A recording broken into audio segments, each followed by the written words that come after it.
If it goes down, shouldn't it go back up? Not always. Sometimes it might create structure coming down, but that's why like levels where price would react at are levels where you want to stay out of, because when you wait for price to react, and by reacting I mean printing that range, you're waiting for price to print its next direction. So you don't have to sit there and predict, are we going to reject there? Are we going to continue to pass these ranges here? You can just simply wait. So we know for a fact 1302.465 is a level where price may react at.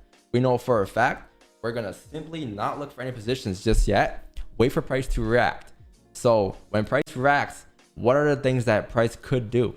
You said it, it could go up, it could pass through. So what do? Market by levels. We have a support down at 2302, which we know, and then 2294. We know for a fact, if it breaks through this range here below here, 2294, maybe 2302, but preferably 2294, then we know we can look for more sells down because we'll be breaking through this range. And therefore, this range below here that breaks plus this that broke, you can say this is the 4 high, right? Because the 4 high was printed around here. So you can say that's the 4 high, and you're going to come down for the rest of the range on the daily. If price were to react the opposite direction, and it were now to close bullish at support like this, right? After filling the range though, that's very key.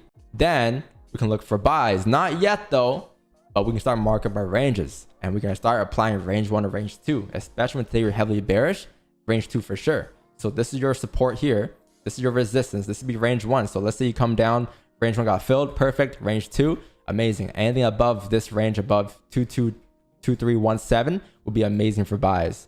But there's steps that needs to be required before you take those buys up. In this case, wait for price to fill the range, and then anything above 2317 will be your buys. But I wouldn't look for buys here just yet.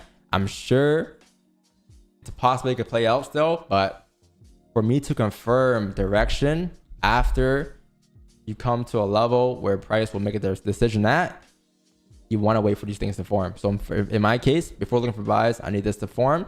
And then for more sells, I just need to close below here. So simple as that. You don't need to sit and predict like where, you know, how it's going to react, how it's going to reject.